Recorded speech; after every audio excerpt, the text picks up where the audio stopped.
Hello, everyone, and welcome to SCORE Fairfield County's live webinar on how to build an effective homepage. I'm Peter Talion, the webinar coordinator and a business mentor here at SCORE Fairfield County. I'll be your host today, and our presenter is Jennifer DeRosa. More on Jennifer in just a moment. First, some brief information on SCORE. SCORE is a nonprofit national partner of the Small Business Administration. SCORE in Fairfield County has about 100 volunteers with a wide range of industry, process, and subject matter expertise. We offer three primary value-added services to small business owners.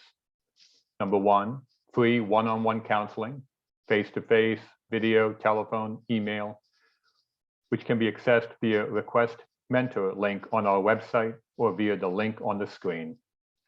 Number two, we also present educational workshops and webinars, over 100, and we have extensive resources on our website, including a network of subject experts at your disposal. Our next live webinar is this Thursday, September 22nd at noon, and the topic is Protect Your Company from Cyber Attacks, with Ed Cotto presenting. Look for the specifics on fairfieldcounty.score.org. We also have a large number of recorded webinars on our website that cover a wide range of business topics. These can be viewed at any time by clicking on On-Demand Webinars. Some information about today's event. We have set aside time for Q&A at the end of the presentation. If you have a question, please use the Q&A button at any time during the presentation. It is located at the bottom of the screen. Our webinar will end sharply at 1 o'clock to respect your time. The session is being recorded, and the link to the recording will be available at fairfieldcounty.score.org within the next day or so. Now, my pleasure to introduce our speaker, Jennifer DeRosa. Jennifer is the founder of Toto Coaching, an online website building course with weekly coaching to help small businesses and entrepreneurs build a solid, effective website that pre-sells their products and services and develops trust. Jennifer recently sold her successful website development agency, TechCare, founded in 2001 to coach others. Prior to forming TechCare, Jennifer was a consultant for such major companies as MBCC, US Surgical, GTE, GE Capital, Unilever, and Calvin Klein. Now it's my pleasure to turn it over to Jennifer. Jennifer, it's all yours. Thank you so much. I'm so happy to be here.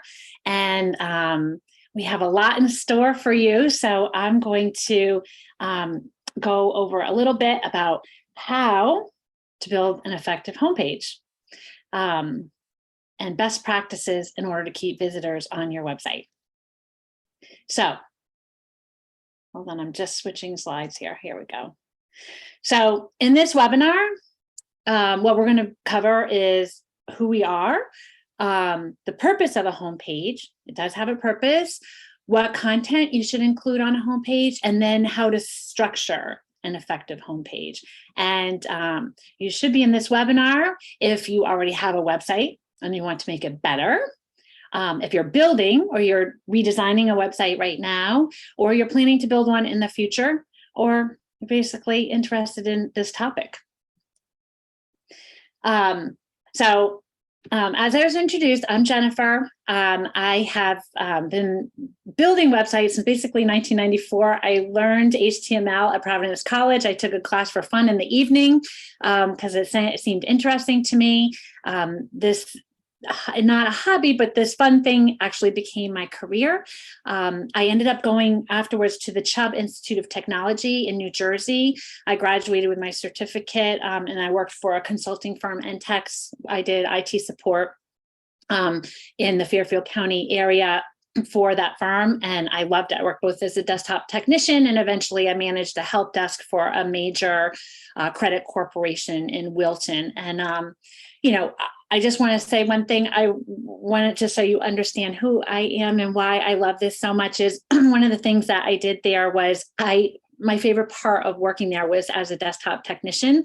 I loved going to people's desks and explaining why their computer was broken or doing something weird and fixing it. And people were really thankful and happy about that. And I love working with people. And, over the years, I've loved working with my clients since 2001. I formed Tech Care that I recently sold. We developed websites all over the country, a lot from Connecticut and in the Fairfield County area. We worked with Dreamweaver and Contribute, moved to WordPress as well. And I've been a speaker. I've been a speaker for SCORE, as well as many WordPress meetup groups and other organizations. And I love teaching people. I love it. So that's why I founded Total Coaching now, and teaching people how to build websites effectively. I love it. So that's just a little bit about me. So we're going to go over building an effective homepage. Let's talk about this. Let's talk about the purpose of a homepage. So your homepage has a purpose, has a job to do. Okay. First thing is you need to let users know or visitors know that they're in the right place, either by location, service, or your product, right? So if you are a landscaping company, you probably don't do landscaping for people in Wyoming. So you want to make sure that right away when people come to your website, that they know that they're in the right place for whatever they're searching for, okay? It also needs to make a great first impression. It needs to encourage the user to engage with you. You want people to see your homepage of your website, and move and stay there, not move on or bounce off, which we're going to be talking about. So it needs to be beautiful and it needs to resonate. Your messaging needs to resonate immediately. We're going to be talking about that, okay?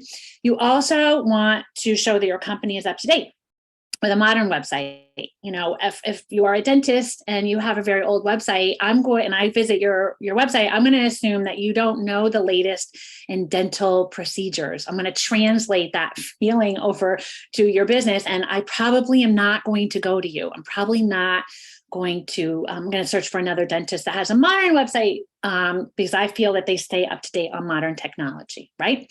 So you don't want people to have that opinion of your company or your organization. So you want to show them that you're modern and you stay up to date with what is trending in the industry and the latest technology developments, right? And then the last thing you're supposed to do is really important. You need to strategically drive people to content. People don't realize this. A lot of people will build their website first. Their homepage first, excuse me. That's a mistake. You should build it at the end, because once you know where all your content is on your website, you want to drive people where you want to drive them to. You want to tell people, oh, you really need to look at our gift cards first, or you really need to look at this particular product first, or you need to look at this service first, or you need to watch this video first. Whatever it is, you want to drive people to your content. We're going to be discussing that, how to do that in this webinar, but that's super important. So we also have a few technical goals, right? You want it to load quickly. Your website needs to load. You have less than 5 seconds. Some studies say less than 3 seconds before people bounce off, which we're going to discuss in 1 second. But it needs to make a great first impression, but it needs to download quickly. So if you have things such as a lot of social media feeds on your homepage, a lot of huge images that are not optimized, you need to optimize your images. If you're on a slow host because it's cheap hosting and you think it's great, you're saving money, but it loads slowly, people are not going to stay on your website. Also, Google does not like websites that load slowly. Okay, they will ding you for that. So we want it to load slowly. Next, technically, we want a low bounce rate. This is going to start going away with Google, but right now it's still important. Bounce rate means someone comes to your website, to your homepage, or even to another page, and they don't take another action on your website, right? They don't visit another page. They don't click through anything. They don't watch any videos. They just come look at it, and then they leave. So that's a bounce rate, and Google tracks this, and you want to have a low bounce rate. Low meaning people stay on your website and they take another action. So we need to think about how can we get people to take another action on our website instead of just coming to our homepage. That's a problem with one-page websites. All right, if you have one of those, that's an issue. Like I said, they are changing that, and there's a way in new Google Analytics you can do some other things, but it's important just to think about your bounce rate, okay? You want to be mobile optimized. Most websites are nowadays. I just have to mention it. If you have a really old website, it might not be mobile optimized. It used to not be that way, but you should look at it on the phone, because a lot of times when you set up fonts and things like at a certain size and desktop, and they're still huge on your phone, your words will break in the middle. It won't look good. Sometimes images are too wide for the screen. And what happens is you need to move left and right, and Google doesn't like that. Okay. And people don't like that. So you need to be mobile optimized. So that's technically what it needs to do. All right, so now that we know what it needs to do, its responsibilities, we could say, what content should you put on your homepage? And after we discuss this, we're going to talk about how to lay out those different content types. Okay, so, but for now, let's go over what content to include. So when we build websites nowadays, we think of our pages and the content on them as rows. All right, rows that go down the page. That's how we think of it now. All right, with that in mind, row 1 on your homepage is super important. Okay, it's the first thing that most visitors will see when visiting your website. So you should spend some significant time working on this first row. We're going to be talking a little bit more about this, about the messaging. Okay, but on row 1, you should place a very strong message that delivers a clear value proposition. You also need to resonate emotionally immediately with your visitor. And you want to really provide a sense of relief that your company or your organization is able to solve their problems. Okay, so this is also called a headline. Some people will call it a headline. And like I said, you should spend some time working on that headline. And your headline should change as time goes on. All right, as you perfect that messaging. There is a lot of help on the internet of how to develop a strong headline. There's tools you can use. There's all kinds of strategies. I encourage you to dive deeper into that, but you need to get that strong headline going. And like I said, you refine it or you iterate over time. It should be 6 to 12 words, ideally, but it can be shorter, it can be longer, and it should talk directly to the heart of your visitor. So you want to ask yourself, is my message clear?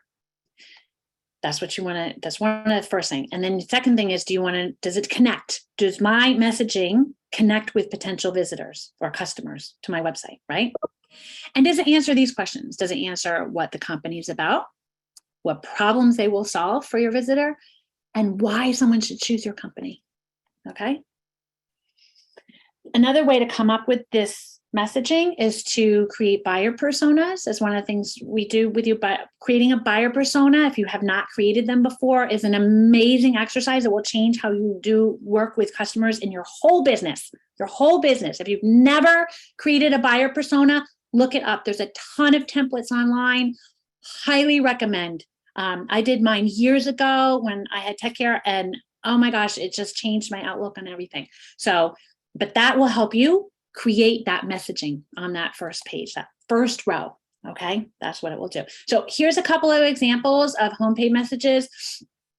BMW, their cars, right? So if you were just having this company, right? Say you weren't as big as BMW is, that was your company. You might write something about how great your cars are, right? Like the wheels are great. The engine is really, strong, whatever it is. It's very comfortable, whatever. BMW doesn't mention anything about their cars. Ultimate summer fun, because people who have BMWs love their cars. And if you talk to anyone that has a BMW, they love driving it, right? The ultimate driving machine. They love it. They love it. They love it. They don't really care about certain things about their car that maybe someone who is that other people that care about like technical specifications. They want to drive it because it is fun. That's their messaging. Do you see that? So another one, do you want more traffic? That is Neil Patel. He's a guru in our industry. He helps you with SEO. The first question is provocative right there. Do you want more traffic? Yes, I'm coming to your website. That's why I need to do my SEO on my website. I need to optimize my website. Yes, I want more traffic. And there's a call to action right there.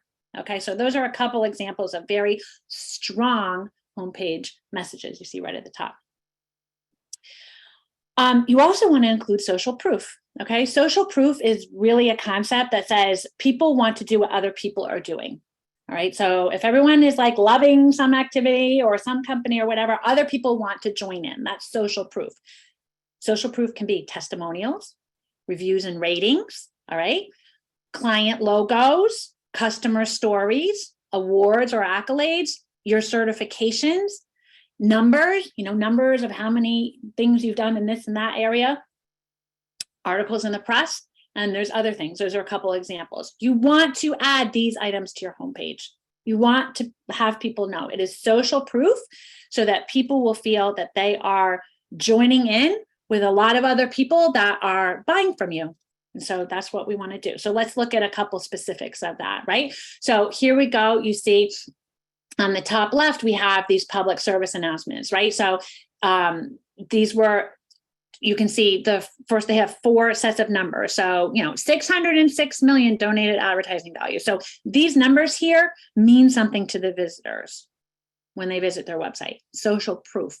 Here we have Van Gogh Junk Removal. They're on Long Island and they get a lot of reviews. So they bring in their Google feed. All right. So this is also 5 stars. Got 5 stars based on 374 ratings. I'm going to trust this guy if I call him already. All right. And here we go. Here's some other numbers, 25.2 downloads in the first 3 months or download starts. So you see these numbers here can help you as well. All right. So if you have that, you want to put those on your homepage. Next, you want to put links to important content. Which pages do you want the visitor to visit? This is kind of what I just talked about just a few minutes ago. Okay. So you want to think of your homepage as a concierge, like the person at the front desk, right? It provides all the helpful information, directs guests to where they want to go and where they can find the most important things of interest. So likewise, your homepage should be the concierge for your visitors. That means anticipating their needs and what they would like to do most on your website and thinking about the most important information that they're looking for. And then you provide them quick ways to get to. These are typically called call to actions or CTAs. And now, another thing you want to do with your CTAs is let people know that they're going to the right place instead of just click here. We don't like buttons that say click here. That doesn't mean anything. So you want your CTAs to say something that resonates. So we'll look at a couple in a minute. So you can use text links, buttons, or image links to link to different pages on your website. Okay, so here's a few examples. We have in the first top left, right? So here's an attorney. So here's our practice area. So there's our kind of images. And when you actually see them live, when you mouse over them, they change, right? So we have family law or criminal defense, right? Then we have exceptional writing and learn more about our process. The button right there says learn more about our process. So you can see that each of these buttons are call to actions. They bring people somewhere else on the website. These are all found on the home pages of different clients. So you want to drive people to content, be that concierge. Another thing that you would like to have on your homepage, if you have it, is a portfolio or a gallery or featured products. Okay, like we just said, many visitors come to your website. They want to make a decision about a service, right, or a product that they want to buy. And they want to decide whether they're going to use your company or they're going to use a different company, one of your competitors. So what sets you apart? Right? What do you have to offer?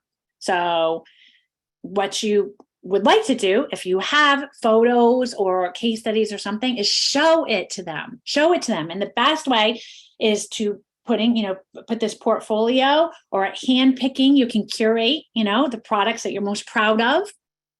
Put those right, maybe your best-selling products or your feature products or any deals you have, put those right on the homepage where people can see it right away. And what, that can do is it moves people down the buyer's journey from awareness to consideration. So, and if you don't know a lot about the buyer's journey, it's a really interesting concept. You can look that up as well. We go over that in our course. But anyways, people are, some people don't know that you even exist, right? So they're in the awareness stage. They're not going to probably buy right then. So you need to start building that trust. But people who are over, and you move them to consideration, now they're going to be considering you. So moving them down that as a first step. Okay. So let's look at a couple examples, right? So here are some examples. This is a motorcycle parts company. So he put on his front page of his website, he's got some of his recent products. He's very busy. store, online store. And so people who go there, they know what he sells, but he tries to put the featured or the new products he's uploaded on the website. Here we have, outdoor home ice skating rinks. This is a local landscaper in the area. Put that right there. Show people, wow, we do. Not everyone does that. So, and then you put a couple examples and the kids, skating around. So those are great things to put on your homepage. Another thing to put on your homepage are features and benefits. All right. So you want to promote your solution. All right. No matter what you're selling, be it a product or a service, people are looking to solve their problem. So how is it that you're offering? What is your solution to the problems that they're facing, right? So this is a great section for your homepage because when it's done right, it builds trust in your services and in your company. And it shows you that you understand the pain points that your customer is looking to solve and that you have both the experience and you have the capability to solve that problem, all right? Or maybe that your product will be the solution to their problem. So I'm frequently looking for software myself. I look for it like probably once a week, right? Especially when I had tech care, I was always looking for software for my clients. And so I know what the problems are that my client has and what features they're looking for in the software to run their business. So when I go to a software website that lists their features, of their software right on the homepage, I already want to know more. I immediately want to know more because I already know what I'm looking for. And I click and I dive deeper. So that encourages me to shop more on their website, right? So can you see how the list of features and benefits, works for me? Okay, so by mentioning my problem specifically, they're showing that they understand my problem or my pain point and how their features will help me eliminate my problems. Okay, so how can you do this on your homepage? So again, here's a look at some of our client sites. So here we have right away, what sets us apart. And then here's some FAQs and these open up and you can read about why they are different, right? Over here, this is, we see all the features of their software. This is kind of what I was telling you about. Billing and invoicing, personalized dashboard, website management. Wow, this is a lot. Maybe these are exactly what I'm looking for, right? Here's a client, she sells drops, hydration drops. You get increased productivity, restored hydration, and focused energy, right? Those are actually the benefits, not necessarily the features, but you see how talking about your features or benefits right on the homepage can resonate with your visitors, right? A subscribe form. A subscribe form is a great thing for building trust, okay? And trust comes from having a longer relationship sometimes. Okay, so just like a plant needs to be watered, trust is something you need to cultivate by making contact, constantly reaching out to your visitors or the people who've been to your website or who buy from you, people who've shown interest in your products or your services, and maybe invite them back, to your website through email marketing, for a second look. So you want to build that email list. And through that email list, you want to remember to provide value. And you want to, like I said, continue to build trust. So here's some examples of some subscribe forms. You usually want to make them pretty short, but putting them right on your homepage is great. So, here's one, sign up to receive email notifications, just your email is needed. Here's one to stay in the know. They're asking for a name and an email. And then another one, join our mailing list. So these are all right there on the homepage, right? I see your questions and I definitely will answer them afterwards too, Deb and Eileen, I think. So you can also provide an offer. Providing an offer sometimes is called a lead magnet. All right. So a lead magnet attracts people to sign up for your list or having them take action by offering something valuable right from the start. So it could be an ebook with information or tips that might be valuable for your client. If you're promoting knowledge and you have something to teach them, you might offer a sample or a mini course or free access to a webinar that you've done or something else that they can only get by signing up for, if they give you their email address. So provide that offer. So, have a row and I'll show you an example. So you can have like a video, a checklist, maybe to download something, a checklist, maybe a sign up for a consultation, right? So that's another thing that you could do. So here's some examples. So sign up for a free consult. So it's an attorney for on the left-hand side. She says, just I'll give you a free consult. So go ahead. So that's right on our homepage. It's not on the top, but it's on our homepage. And then here's another company, and they will do renovations on your home, and you can download their samples of their most popular renovation concepts. So if you're in that category and you're trying to renovate, you might be really interested to get a bunch of samples just to see what this company's offering, maybe give you some other ideas. And you'd be willing to fill out that form and give your email address and phone number because you really are interested in that information. So providing that value is something. So let's go over what we went about. Okay, so we want to have a strong, clear message on the first row, right? We want to include social proof, right? We want to link to important content. We want to put a portfolio or a gallery, if we can, featured products, listing some features and benefits, maybe a subscribe form, or a lead magnet. Those are some things. There's more things you can include on your homepage, but that is a great list, what we just went over, right? Okay, so now we're going to talk about the structure and layout for your homepage. And because you have some goals that you want to hit, we're going to break it down step by step. All right. Step one, we're going to guide the visitor. Said this a couple times, keep saying it. In many ways, your homepage acts as a general table of contents for your website, providing links to different parts of your website. So you want to think about the most important things you would like a visitor to do, and then you write them down. Just grab a new piece of paper and write them down, or open a Word doc or whatever, and write down all the things you want them to do first, right? Then, this is actually we call this a to-do list. What we do, we call it a to-do list, okay? Not things you need to do, but things you want people to do on your website. And you can have as many to-do items, not limited to just a couple. We used to, years and years ago, when the internet first was popular in the early 2000s, it was like everything had to be, before anyone scrolled down. And some of you may still think that way, which is still important. The important things should be right up top, but people are used to scrolling because of social media. We're used to that. So we can have a lot of to-dos down the page, right? So that's okay. So you make your to-do list. And then what's going to happen is each of these to-do items is going to become a row. Remember, I mentioned we think about our website in terms of row. So you're going to think about making a row for each of your items that you want people to do on your website. Okay. And then what's going to happen is you're going to organize the rows in terms of what's most important. What do you want them to do first, second, or third, fourth, fifth, sixth, 10th, whatever many rows you have on your homepage. Okay.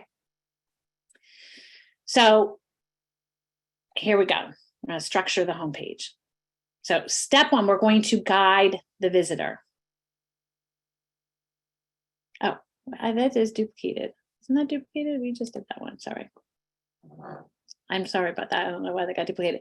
So maybe I hit back. I probably hit the back arrow. So examples of to-dos. Watch a video about our services. Purchase a gift card. Join our mailing list. Join our rewards club. Shop. Fill out a lead form. Read about our promotions. Read our blog posts. Read our news. View our menu, right? So those are some examples of some to-dos that people can have. And then so what you want to do is think about what you want, okay? And you can also rotate these two. You can have, especially restaurants, now we're in September, right? So it might be, pretty steady right now, but around Thanksgiving, you may want one of your to-do rows to be about Thanksgiving. Maybe you have offer takeout meals, or people can come in and get, eat with their family, or seating or something like that. You would want to make that to-do row up higher on your website, right? During that time. And then around Christmas, maybe you'll want to do different things for Christmas, or, different holidays, Valentine's Day, whatever. So you can move the rows around. Do not think of your website being so static, okay? So now that you have an idea of typical to-do actions, let's focus on row one. So what should we put at the very top, right? Add your strong headline to row one. As I mentioned, buyer personas help us create this message, and you can only talk to the customer directly if you know what the customer is looking for. And sometimes what you think they're looking for is not really what they're looking for. It's amazing by persona exercise. So, and you can reinforce the strong message with a little, or the strong headline with a message below it. Okay, you can add a subheading to your strong message. You can add a button or a CTA, call to action. You can add a form right on the top row. You can have a form that people have to fill out. You can add a reinforcing image to your text that you're writing, or a supporting video. Those are a couple things you can reinforce that strong message with. So here we go. Here's just 2 examples. The top one, from prototype to productions, get there faster with Forum. They're in Waterbury, and they obviously create prototypes, okay? And they do everything from all the way producing it. So now I know if I'm looking for that they're not only gonna make me a prototype and I have to go somewhere else to produce it, they can do everything, and they do it fast, okay? And then behind that, that's maybe a video or a photo of their machines, and those are giant, really expensive machines. So I see, if I'm looking for that service, I'm like, wow, they have what I need, because I can see that they have the image right there of their machines. And then, Connect 360 drives measurable results.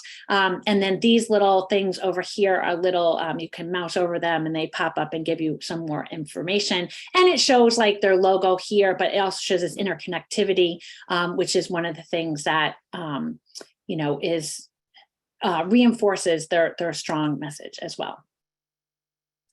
So step 3, we want to take our content, right? We just discussed that. And then we want to create these rows based off of the actions that you want people to do. And how do we lay that out? Well, how you lay out each row, this is an anatomy of a row, okay? You don't want to just put a whole Word document in each row with tons of text. Everyone knows that we're all ADD now. So no one's going to read all that stuff. So what you want to do is you want to do a headline. All right. So you have a big headline. We want to mark these as H2s. If you don't know about that, it's for SEO purposes, and Google wants those marked as H2 so that they can understand your content. It's a heading. Heading 2, you have one H1 per page, which is your top message should be an H1, heading 1, and then these are all H2s, which are heading 2s down the page. So you put this message, this title, and then you have 1 to 4 sentence description below that. So this section, should create interest, motivate the visitor to click the button below the sentence. Okay, and then you have a button, and a button should have some words on it that show what you want the visitor to do. Okay, so not just click here, but here, click to get my free copy is great. People know what they're going to do when they click that button. Okay, so that's how you lay out each row.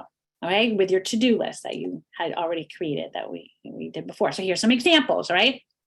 So this first one, the distillery row passport. Okay, so you see they have this nice head. They also have like a little subheading above it, the benefits of membership. So I know this is membership. I might read this or not. And then I'm going to click to learn more about their passport. Okay, so I'm going to learn more about being a member. What does that mean? What do I get if I'm a member? Right? I can see that right clearly, easily. I don't have to read a ton of text. I'm going to click to find out more. Study, read, research, but first lunch, order now. So, they offer food here and this is at a library. So this is awesome. So I want to click that button to order now. Okay, so that's a great example of a row on the page. How about get involved by volunteering? Get involved now. So there you go. That was one of the rows. We want people to find out about volunteering and to sign up. So we make that a row. We have our nice strong headline, our text, and then our CTA. Okay, so you can see how these are all kind of laid out on the page. Next, you want to add graphics or images. So you can purchase them, you can download them, or you can create your own images. You can take your own photos, or you can have illustrators do that. But what happens is images actually bring your offer to life, right? They make a great first impression, and they also reinforce your message. They reinforce the to-do that you want them to do. So there's different types of images you can have on each row. When you think of each row down the page, you can have background images. You can have an image on the whole background that fills up the whole background of the row.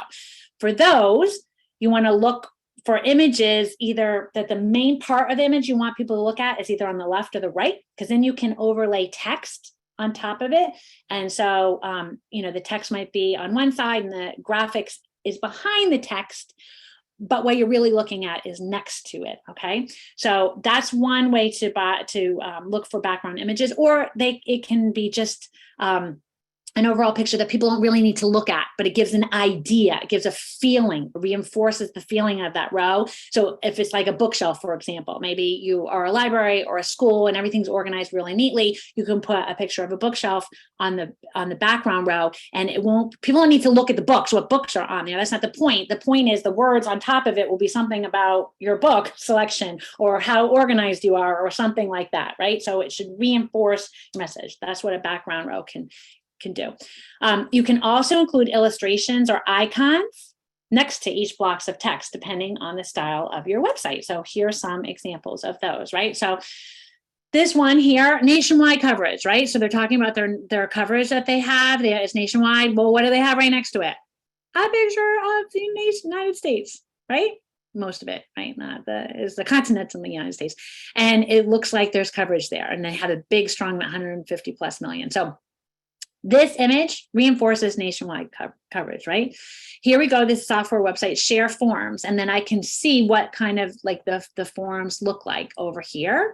Here's customer service chatbot, right? So you can learn more about this, but I can see right there, someone's using a phone using a chatbot, okay? And then security cameras designed to deter real threats. So here's a picture of a security camera. So this is great. I can see the messaging and the images reinforce each other. And so it makes it easy for me to know what I'm going to be doing on the website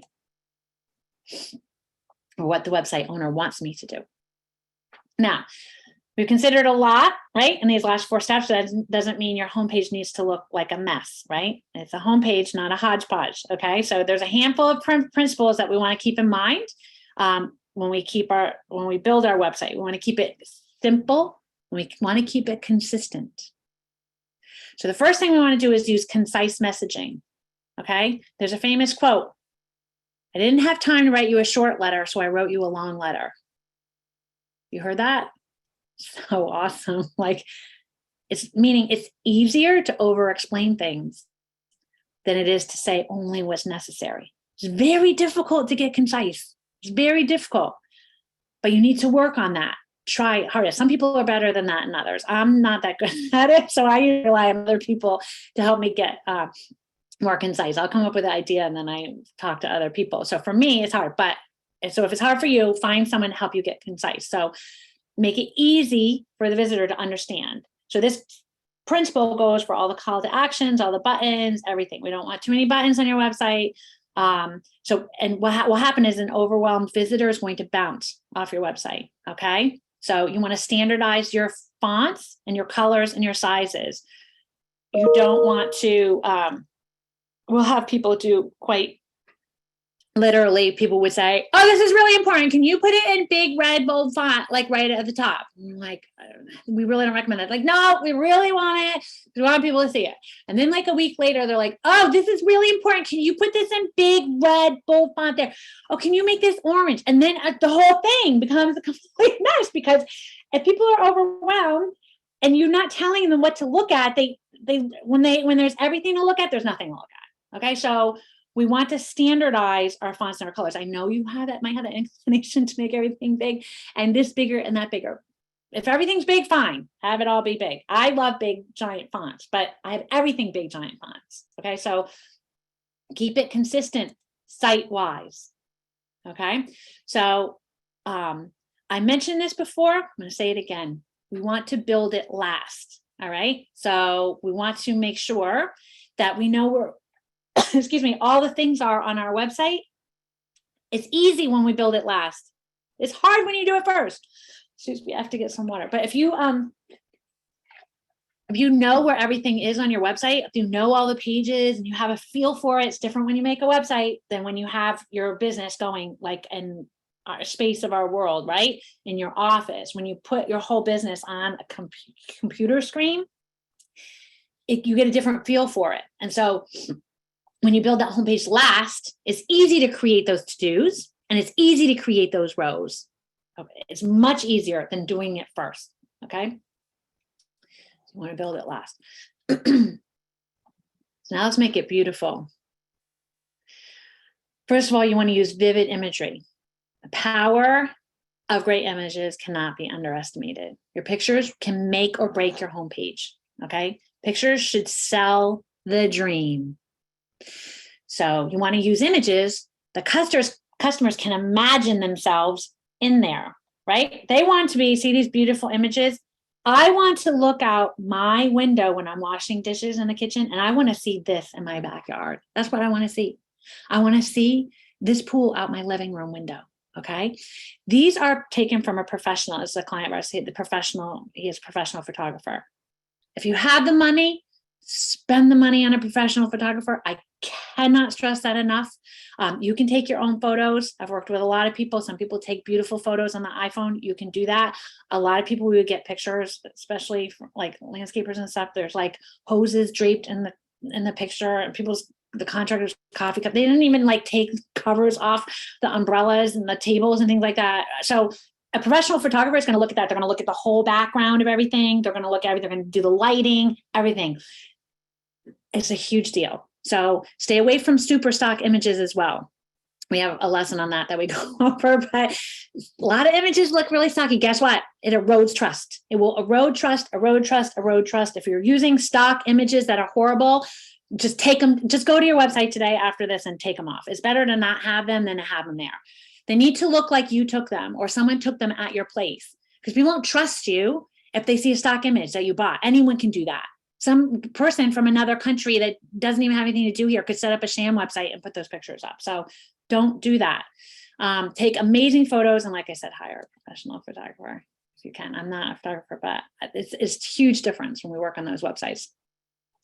You want to design with full width rows if you can. Not all the time. There are some places we still design with boxed websites, but what happened for many years, we didn't have full width rows available when we're building websites. You know, this is a more recent, it's probably not so recent now, maybe since like, I don't know when we started getting full width rows, maybe 2015, people started using them a lot. I don't remember, but anyways, I could be wrong about that. It can light up the whole screen. It looks modern. If it's all left to right, and if it's a great image, background, you see this picture here. It's a background image. It reinforces the text, capital equipment financing that works for you. And it's a big, nice image. So it can really work well. So if you can do full width rows, do that. Okay. Oversized typography is totally in right now. Okay. Huge fonts for your heading. Big fonts, right? So it helps your content stand out, it promotes readability, and it can be used for design elements. So it actually can take the place if you use a really cool font, and Google Fonts is a great place to find fonts if they're free. It can actually take the place of images. So if you don't have a lot of pictures for your website or images to use, if you use huge fonts, that's almost acting like art. Okay, it's unexpected too. And it also reinforces a strong message. So rounder fonts, you have a choice. There's rounder fonts, there's more square fonts, sharper fonts are bolder and striking, rounder fonts more friendly, accessible. There's a lot to learn about fonts, but oversized typography is in right now. Oh, sorry, I clicked it back again. I didn't mean to do that. Just learning to use a computer. Just kidding. You want to design typographic hero. So what this is it's strong images with messages that are static. Okay.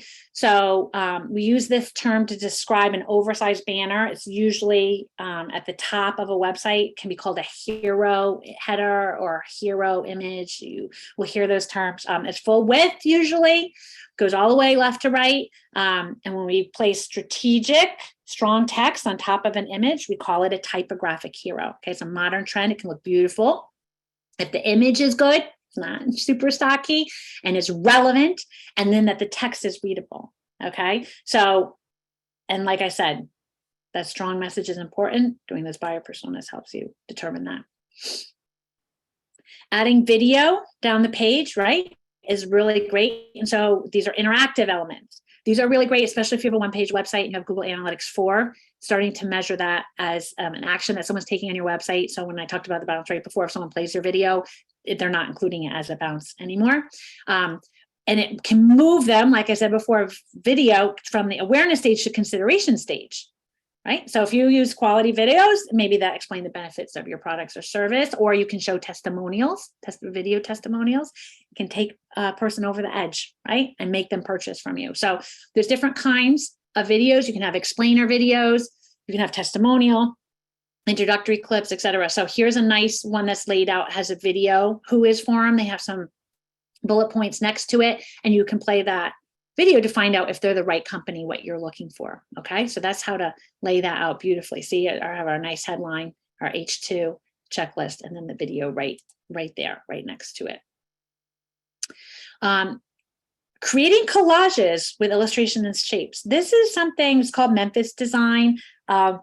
Layering the images with different transparencies, like you can see here, this circle here, you can kind of see through it, right? This one you can't, but layering can be pleasing and entertaining. It's an unexpected look, and it creates kind of a collage. And it's interesting because for many, many years, we weren't able to layer items on top of each other in HTML. Okay, they could only be next to each other. You can only have things next to each other. But now with CSS and basically new ways to do things in the website world, you can layer. But you could make this outside, an image like this outside, in Photoshop or in Canva, if you use that, something like that. But placing things that are layered, right, kind of off to the edge, it really adds a really nice modern look. Well, that's really nice. So that's something to think about. Okay. Scrolling experiences is another modern design that if you have that available in whatever tools you're using, it may be a little more difficult because you may not have the tools for that. But when the picture stays in one spot and you scroll, the text kind of scrolls over it, maybe the row reveals it and then closes it up. Okay. Sometimes it's parallax, sometimes it can just be a fixed image, but a scrolling experience is also great. You want to include white space. I love white space. A lot of customers are always like, oh, I can't, but everything seems so empty, whatever. No, we want white space. Okay. Do you see this around the edge here? It's called white space. It doesn't have to be the color white, but you want to buffer in between sections.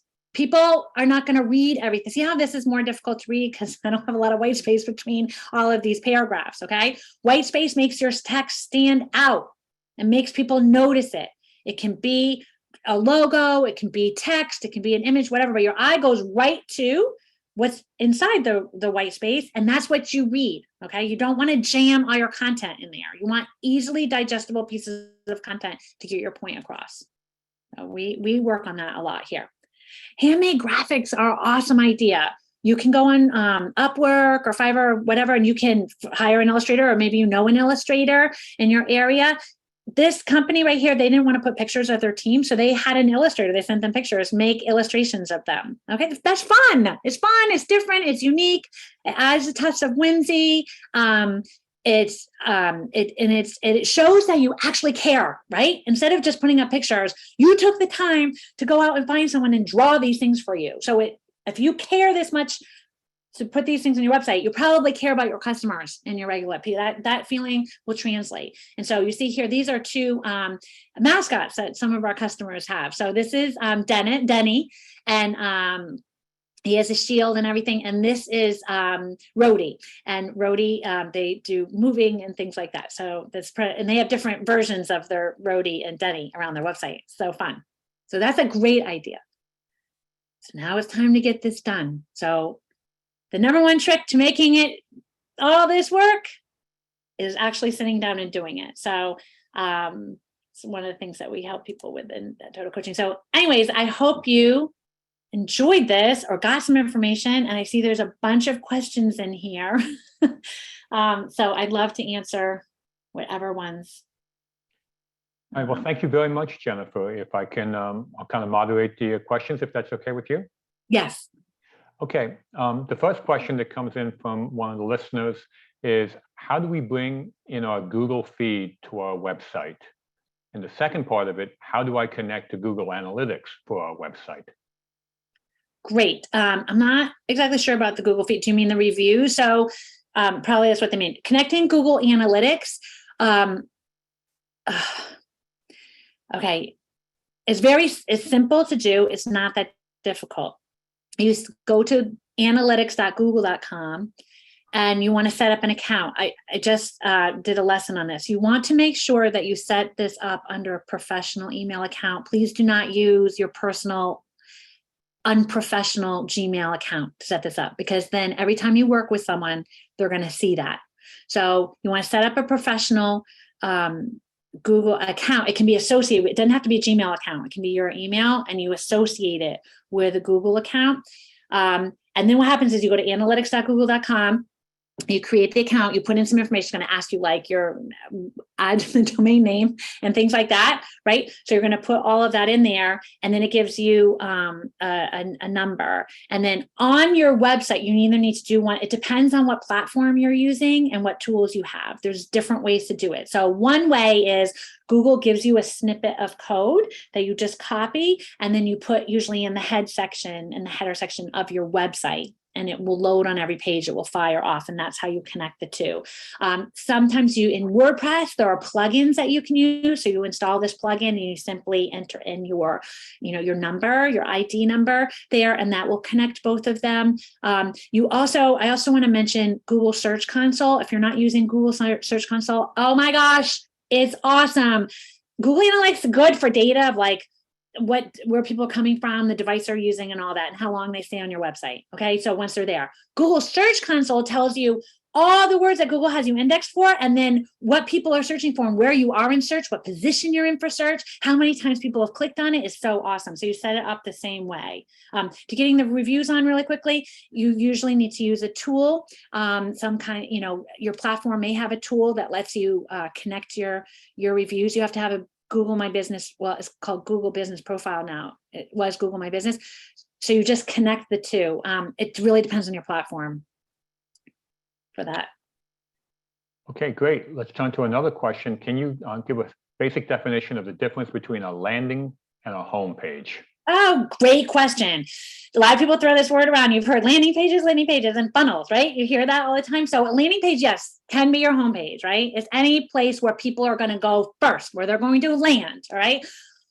But people build landing pages for different campaigns that they're running. For example, for this webinar, right? This webinar you guys signed up for, SCORE created a landing page. It was actually the registration page, but created a page. And what they did is they emailed out their whole email list, and then they included a link that went directly to that landing page that they designed. And they said, we're going to put a picture here, we're going to put this content here, whatever.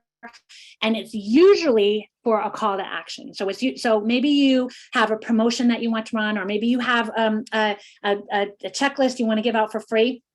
And you don't want people to have to, okay, go to my website, then scroll down to the 4th row, then click on it. No. So if you're advertising on social media or in your email marketing or whatever, and you want people to get the special checklist, you can make a separate page for just this checklist. And you talk about the benefits of it, maybe why people want to download it. And then they usually do something on that page. So it's the first page that someone lands on. You can create as many landing pages as you want. There's a lot of places that will let you create landing pages on their software. I do encourage you not to do that unless you have a horrible website. The reason that those were born was because all these people hire these SEO companies, right? So these SEO companies want to do inbound marketing, what's called inbound marketing, and they want to have landing pages for you to offer. So they advertise these landing pages out on the internet, and they try to get traffic into your website, right, with this inbound marketing.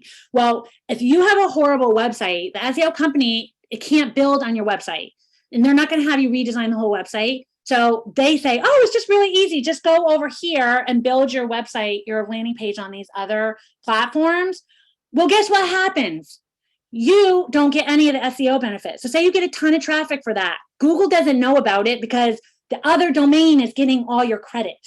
So you want people to come to your website. You want the credit. You want the traffic. You want Google to see that. So don't, if you can, unless your website is really old and outdated, then build over there. But otherwise, build your landing pages on your own website.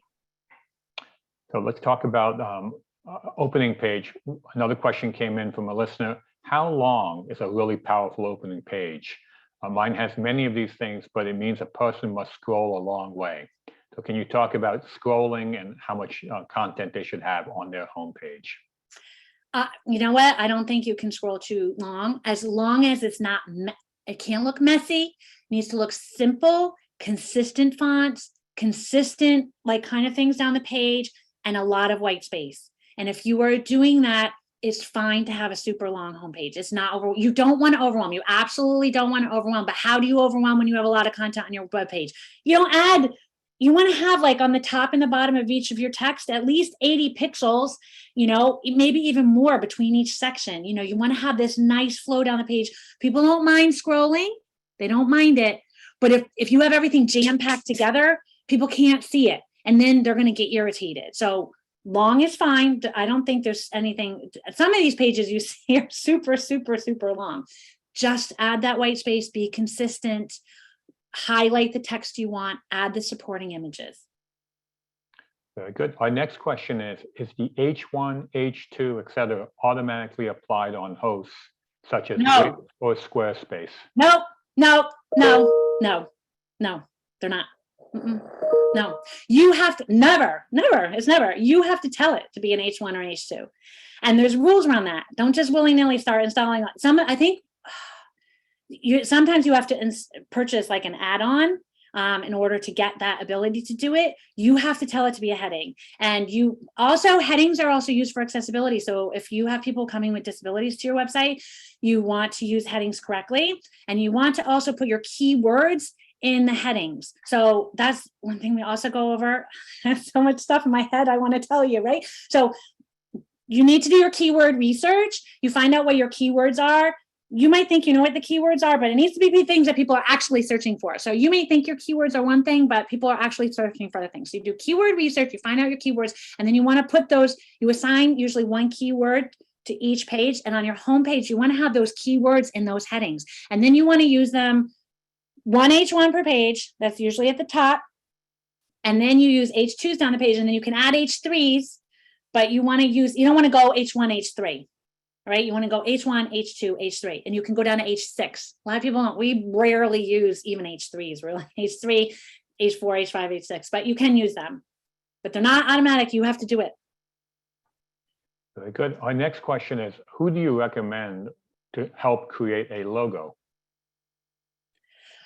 I have someone amazing. If you want to contact me afterwards, I have someone, he created my Total Coaching logo. Do you see it there? I love it. I love it so much.